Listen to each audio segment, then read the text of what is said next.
खुशबू, कल रात हमने ख्वाब में किसे देखा?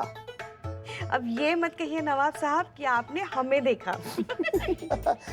हमने अपनी नानी जान को देखा था। वो सपने में हमसे क्या पूछ रही थी? यही पूछ रही होंगी कि सही समय पे अपनी दवाई ली कि नहीं। नहीं नहीं, वो हमसे ये पूछ रही थी कि भाई पुष्पू कैसी है? वो तो हमारे खानदान की जैसी लगती है, हैं? अरे वो तो बड़ी खूबसूरत है, नायाब है, बेमिसाल है। क्या नवाब साहब आप भी ना। झूठ। चल हट। झूठ नहीं, सच। मैं अपनी कसम खा के कह रहा हूँ। अरे नहीं नहीं नवाब साहब, आपको किसी की भी कसम खाने की जरूरत नहीं है। हमें आप पे पूरा भरोसा है। भाई तारीफ करना तो कोई आपसे सीखे। एक बात कहें, वो जो हमारी नकचड़ी बहू है ना, वो आपके बारे में बात नहीं करने देती। जैसे भी कभी हम आपका नाम लेते हैं ना, उसका नाक मुंह सब एकदम चढ़ जाता है। इसीलिए उसके डर से हम कभी कह नहीं पाए आपसे, मगर आज कहते हैं। आपका ये जो हमारी तारीफ करने का अंदाज है ना, हमें बहुत पसंद है। खुशबू।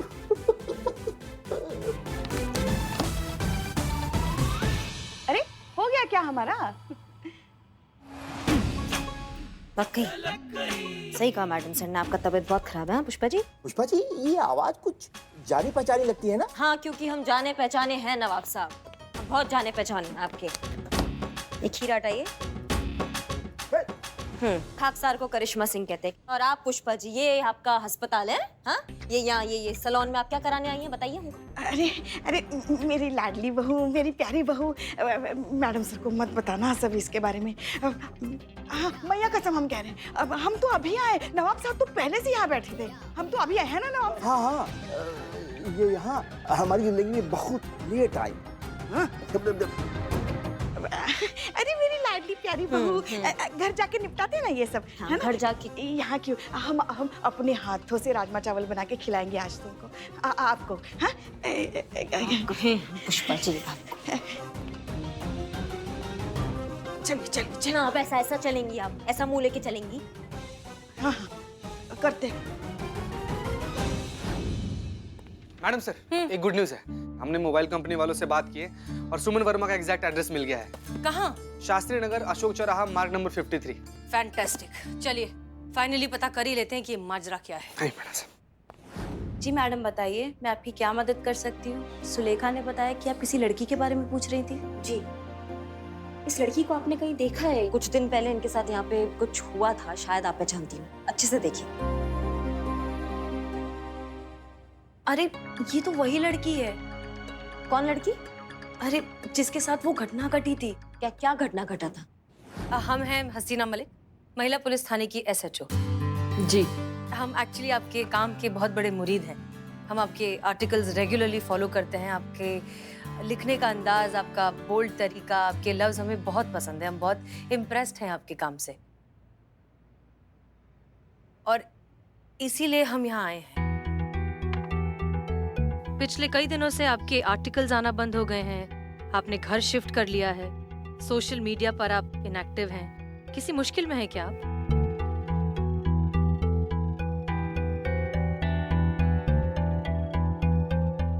देखिए, हम पुलिस वाले हैं। हम आए ही हैं यहाँ आपकी मदद करने के लिए।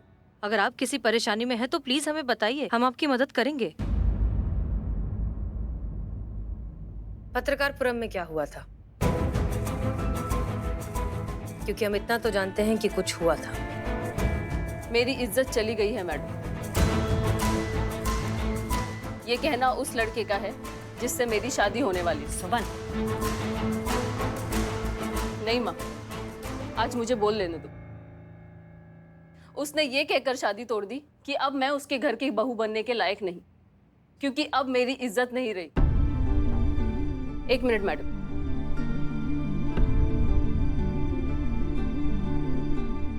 ये मेरा वेडिंग इनविटेशन कार्ड है। अगले हफ्ते मेरी शादी होने वाली थी। वक्त, जगह, पंडित, रिश्तेदार सब कुछ फाइनल हो चुके थे, लेकिन एंड वक्त पर मनीष ने इस शादी से मना कर दिया, क्योंकि उसके हिसाब से अब मेरी कोई इज्जत नहीं रही। औरों की छोड़िए, पूरे जमाने का यही कहना है कि अब मेरी कोई इज्जत नहीं रही।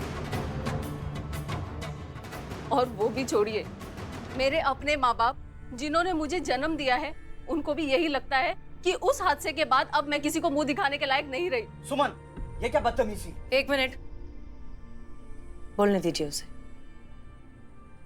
मैं अपने और अपने परिवार की इज्जत नहीं रख पाई।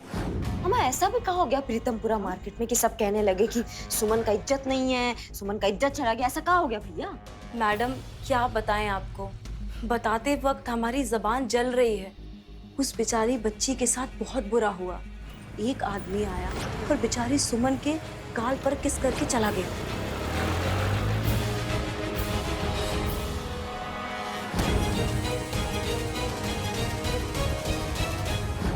वो आदमी बहुत दिनों से मेरे आसपास मंडराया करता था, मेरा पीछा करता था।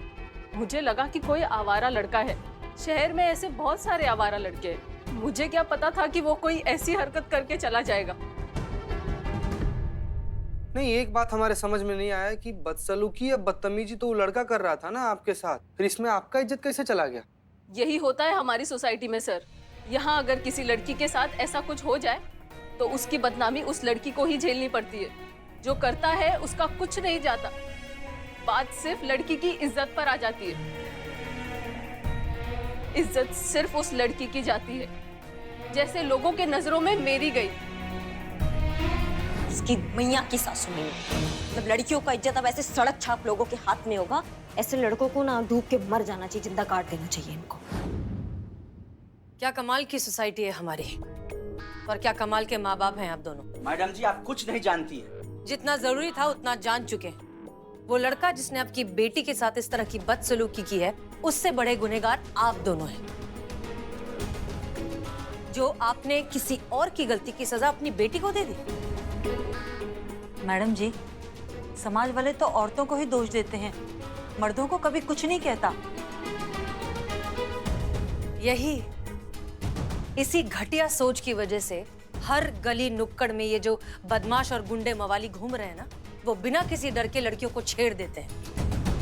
क्योंकि हर कोई तो औरत को ही कहता है, मर्दों को कभी कुछ नहीं कहा जाता। आपकी इस घटिया सोच की वजह से आपकी बेटी आज इतनी परेशान है, इतनी दुखी है। दिखाई नहीं देता आपको उसका दुख?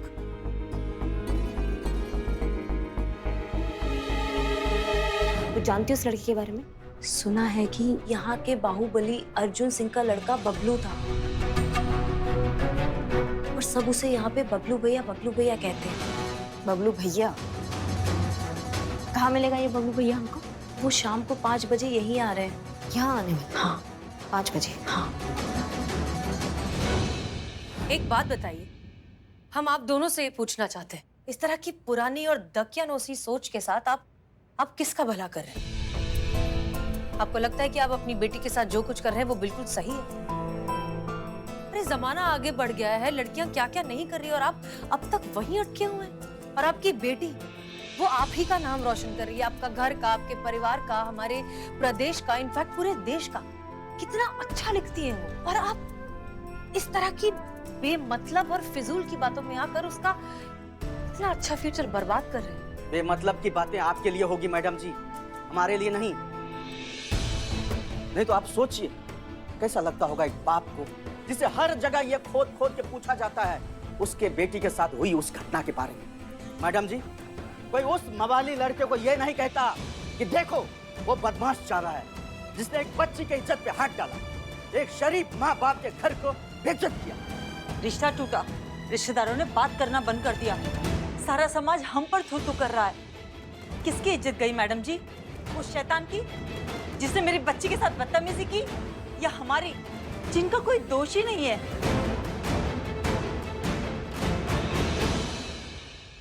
मैडम जी, मुझ में अब हिम्मत नहीं है जमाने की इस घटिया सोच से लड़ने की। देखिए,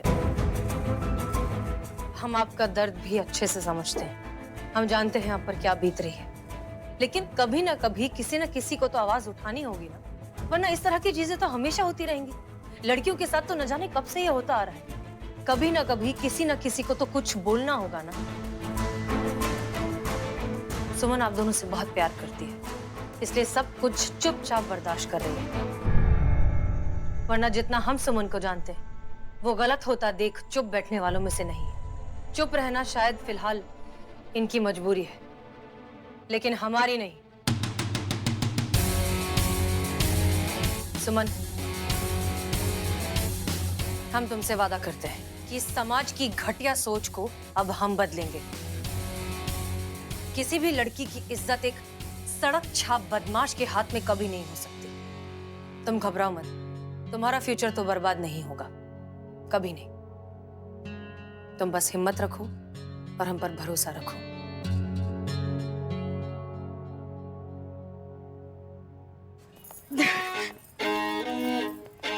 आराम से, ठीक है आप? हाँ, चलिए। हम नहीं आएंगे। वो आप रुके एक मिनट, आप समझ क्यों नहीं रही हैं? अगर मैडम सर को पता चल गया ना कि हम उनसे झूठ बोलकर कि हमारी तबीयत ठीक नहीं है, हम बीमार हैं, यहाँ फेस पैक लगवाने आए थे, तो खामखा हमारी इज्जत की फजीहत हो जाएगी। और वैसे भी हम तो यहाँ इनका दावा देखने के लिए आए थे। इन्होंने दावा किया था ना कि इनका फेस पैक लगाने से उम्र 10 साल कम हो जाती है, तो हम देखने के लिए आए थे कि सच में ऐसा होता है कि नहीं, क्योंकि फिर अगर कोई केस आ गया ऐसे इनके खिलाफ तो फिर हम विटनेस रहेंगे ना। तो पुलिस है, हम ड्यूटी कर रहे थे। हम समझ गए। फिर भी मैडम सर ने हमें कहा है पुष्पा जी की जैसी भी तबीयत है उनको उठा के थाने लाइए, तो चलिए हम आपको थाने लेके जा रहे हैं। उनको सच पता चल गया? नहीं, अभी तक उनको कुछ पता नहीं चला है, उन्होंने किसी और वजह से बुलाया।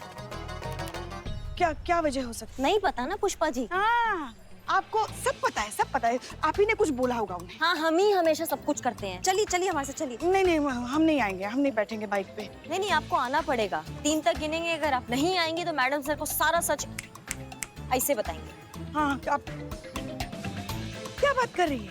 आप मैडम सर को सारा सच ऐसे बता देंगी? जी हाँ। और वो आप पे यकीन कर लेंगी? आपके पास सबूत क्या है? हाँ? मैडम सर को बताइए यूं।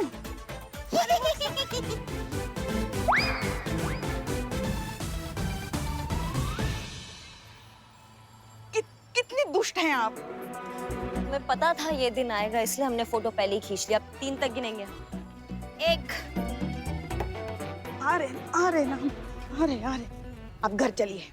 लल्ला से कहकर आपको ठीक ना करवाया ना तो हमारा नाम भी पुष्पा सिंह नहीं, याद रखिए। लल्ला से कहिए, लल्ला के चाचा से कहिए, लल्ली के चाची से कहिए, हमको कोई फर्क नहीं पड़ता। हम लल्ला से कहेंगे। उनकी अम्मा यहाँ आई थी 10 साल छोटी होने। क्या बात कर रही थी आप उनसे? नवाब साहब से बताइए हमको। बताया लल्ला को? अरे मजाक भी नहीं कर सकते क्या हम? ये लो चीता भाई, रुको जी दिखाता हूँ। ये देखो, इनको देखो। ये किसने बोला था सुबह सुबह सबको जगाने की? जो दुनिया की आंखें खोलता है उसका यही यश होता है। देखो ये बिलोट संतोष जी का मैसेज है। हाँ, संतोष जी लिखी है कि मुझे एक बात समझ में नहीं आती है कि आखिर ये इज्जत चीज क्या है। वाह, है ना? कहाँ से आती है और कहाँ को चली जाती है? कौन डिसाइड करता है कि किसके पास कितना इज्जत है? कैसे कोई किसी से उसकी इज्जत छीन सकता है? सही बोल रही है सुमन। किसी ने अगर उसके साथ कोई मिसबिहेव किया है तो इज्जत उसकी कैसे गई? इज्जत तो कायदे से उस लड़के की जानी चाहिए ना जिसने उसके साथ ये गिरा हुआ हरकत किया। बाप रे बाप। संतु जी कितनी सुंदर है, कितनी अच्छी है, इतना अच्छा लिखती है ना कि हमको ऐसे गर्व फील हो। गर्व फील हो रहा बिलोट।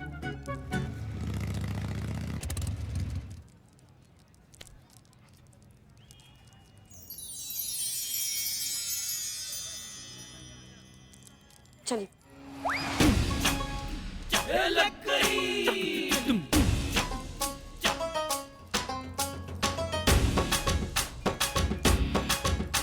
अरे क्या हुआ? ऐसे क्या टुकुर टुकुर देख रही है हमारा चमकता दमकता चेहरा? क्यों लग रहा है ना हम आपसे 20 साल छोटे? हाँ, जलन हो रही होगी ना अभी अंदर।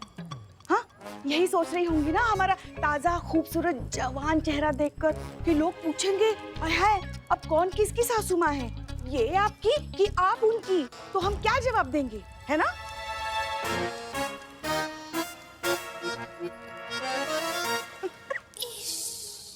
लल्ला के पप्पा देख रहे हैं आप हमें? हाँ, हम यही सोच रहे हैं पुष्पा जी कि हम क्या जवाब देंगे लोगों को कि ये आपकी सास है। नहीं मतलब इतनी खूबसूरत और ऐसा हसीन बवाल, वो बहुत अच्छी लग रही हैं आप पुष्पा जी, सच में। हमारी आँख चौंधिया गई आपका ये चमक देख के पुष्पा जी। अब क्या ही करें, भगवान की देन है। हाँ बिल्कुल। अंदर भूलिएगा मत मैडम सर के सामने कि आपकी तबीयत खराब है ना। वो ड्रामा मत भूलेगा, नहीं तो सच पता चल जाएगा। हाँ हाँ हाँ, बाल्टी की। हाँ वो तो हम कर लेंगे।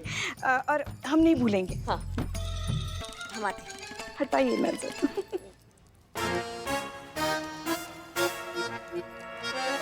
ये क्या? बाप रे बाप, मैडम ये कहा था। मैडम, पुष्पा जी आपको श्राप देती है लेकिन खुद चुड़ैल हो गई, कैसे? इनके चेहरे को क्या हुआ? कौन सी बीमारी? लग रहा है खुद की नजर लग गई। हाँ मैडम, कैसे चितकबरा हुआ पड़ी है। जवान दिखने का बीमारी हो गया है उनको। अब कान खोल के हमारी बात सुनो। कोई भी पुष्पा जी को नहीं बताएगा कि उनके चेहरे पे ऐसा हो गया है, नहीं तो वो डिप्रेशन में आ जाएंगी। ठीक है? वो सुमन आ रही है अपने मंगेतर के साथ। मैडम सर ने कहा है कि पुष्पा जी उनका काउंसलिंग करेगी। अगर हम उनको बता देंगे तो वो काउंसलिंग कर नहीं पाएगी। मैडम सर को भी बता देते कि उनके चेहरे के बारे में उनको ना बताएं, नहीं तो उनको अच्छा नहीं लगेगा। जय Hind madam sir. Madam sir, आपसे एक बात कहना था। माँ बहुत ही चमक रही हो आप, चुप रही हो आंखों में। पुष्पा जी, माफ कीजिए आपको इस हालत में बुलाया। इस हालत में? बीमार थी ना आप? हाँ हाँ हाँ, हम बीमार थे। है देखिए ना, अभी भी कैसे कांप रहे हैं हमारे हाथ। मैडम सर, दवाई खिला दिया है, ठीक हो जाएंगी, उतर जाएगा, आप टेंशन मत लीजिए। क्या बुखार था? हाँ, दवाई ले लिए हमने। वैसे मैडम सर, आपको नहीं लगता कि आज हमारा चेहरा कुछ ज्यादा ही खिला हुआ है? नहीं तो। जरा गौर से देखिए। पुष्पा जी, कमाल की खूबसूरत लग रही हैं आप। इससे अच्छी आज तक पहले कभी नहीं लगी। अब काम की बात करें। हाँ, हम तो बस आपके सवाल का जवाब दे रहे हैं। एनीवेज, हम ये कह रहे थे कि पेरेंट्स के प्रेशर में आकर सुमन थोड़ी सी अंडर कॉन्फिडेंट हो गई थी, लेकिन हमारे बात करने के बाद, हमारे समझाने के बाद वो अपने मंगेतर के साथ यहाँ आकर इस रिश्ते को दोबारा एक मौका देने के लिए तैयार हो गई है। अब हम चाहते हैं कि आप इन दोनों की काउंसलिंग करें, खास तौर पर डॉक्टर अतुल की। उसे समझाएं कि ये जो कुछ भी हुआ है उसमें सुमन की कोई गलती नहीं है, और उम्मीद तो यही करते हैं कि उनका रिश्ता शायद बच जाए, उसकी सोच बदल जाए। हो जाएगा। अरे आ गए वो लोग। आइए प्लीज। हमें हसीना मलिक, इस थाने की SHO. Doctor Atul, dental specialist. Suman ने बोला कि आप हम दोनों से एक साथ मिलकर बात करना चाहते हैं। देखिए मुझे नहीं लगता कि इस मामले में कुछ बात करने जैसा बचा है। फैसला हो चुका है। अब ये शादी किसी भी कीमत पर नहीं हो सकती। देखिए, आप बस हमें 5 मिनट दीजिए। ये है हमारी काउंसलर पुष्पा जी। आप 5 मिनट इनसे बात कीजिए। उसके बाद भी अगर आपको लगता है कि आपको नहीं करनी है शादी, मत कीजिएगा। I will respect your decision. बस 5 मिनट। ठीक है मैम। तो बताइए, आपने ये शादी कैंसिल क्यों की? सब जानते हैं कि मैंने शादी क्यों कैंसिल की। जब सुमन की इज्जत ही नहीं तो शादी कैसे? माफ कीजिएगा मैम, ये मैं नहीं, पूरी दुनिया कह रही है। कौन है ये लोग जो किसी भी लड़की की इज्जत का पैरामीटर तय करते हैं? मुझे शादी ऐसे जाहिल सोच वाले लड़कों से नहीं करनी थी। मुझे तुमसे शादी करनी थी अतुल। मुझे फर्क नहीं पड़ता है कि कोई क्या कहता है, कोई क्या सोचता है। मुझे फर्क पड़ता है कि अतुल, तुम क्या सोचते हो, तुम्हें क्या लगता है? मुझे क्या लगता है? एक लड़का आता है सबके सामने पब्लिक प्लेस में, तुम्हारे साथ बदतमीजी करके चला जाता है और हजारों लोग तमाशा देखते रहते हैं। एक क्रिमिनल वो लड़का है जिसने तुम्हारे साथ मिसबिहेव किया, और उससे भी ज्यादा क्रिमिनल वो लोग हैं जो कायरों की तरह खड़े होकर तमाशा देखते रहे। मुझे दिक्कत ऐसे सोच वाले लोगों से जो इस तरह के इंसिडेंट के बाद लड़की को क्रिमिनल की तरह ट्रीट करते हैं। असली इन्फेक्शन तो उन जैसे लोगों की सोच में है। सबसे पहले मैम, उनका इलाज होना जरूरी है। सुमन, इसमें तुम्हारी कोई गलती नहीं। बढ़िया, आप दोनों बैठ जाइए। डॉक्टर अतुल, इतनी अच्छी और सुलझी हुई सोच है आपकी, फिर भी आपने शादी कैंसिल कर दी। एक नया दांत लगाने के लिए बाकी सारे दांत तो नहीं तोड़े जाते ना मैम। ये फैसला मेरे घर वालों का है और उनके लिए मेरी भी कुछ ड्यूटीज बनती है। जो भी हैं, जैसे भी मेरे माँ बाप। मैम, मैं उनके अगेंस्ट नहीं जा सकता। हम समझ सकते हैं, मगर क्या आप उनके इस फैसले से आप खुश हैं? आप मेरी बात नहीं समझ रही हैं मैम। मेरे सोचने समझने से कुछ फर्क नहीं पड़ता। दुनिया क्या सोचती है, सोसाइटी क्या कहती है, इससे फर्क पड़ता है, और हमें उनके तौर तरीके फॉलो करने पड़ते। यही सच है। मुझे यहाँ बुलाने के लिए शुक्रिया। चलता हूँ, बाय। देखिए, अरे अतुल,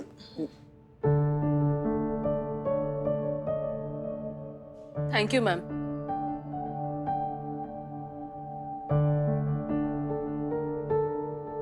डरपोक लोग हैं जो समाज की ऐसी घिसी पिटी सोच के खिलाफ कभी नहीं जाएंगे।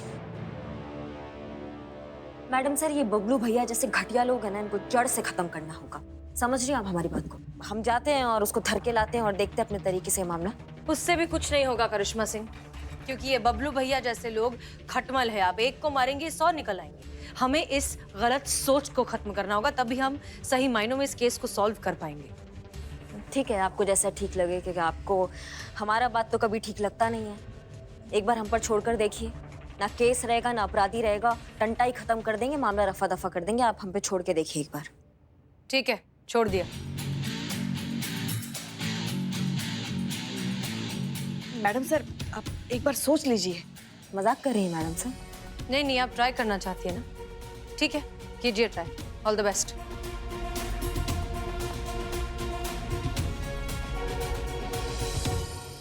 जीते, ये बबलू भैया का पूरा कुंडली चाहिए हमको, जन्म से लेके अभी तक। जल्दी जल्दी काम पर लगो, इससे पहले आका का मूड बदले और वो वरदान वापस ले ले। हमको ये निपटाना है केस, जल्दी जी जल्दी ला के दो। जी मैडम।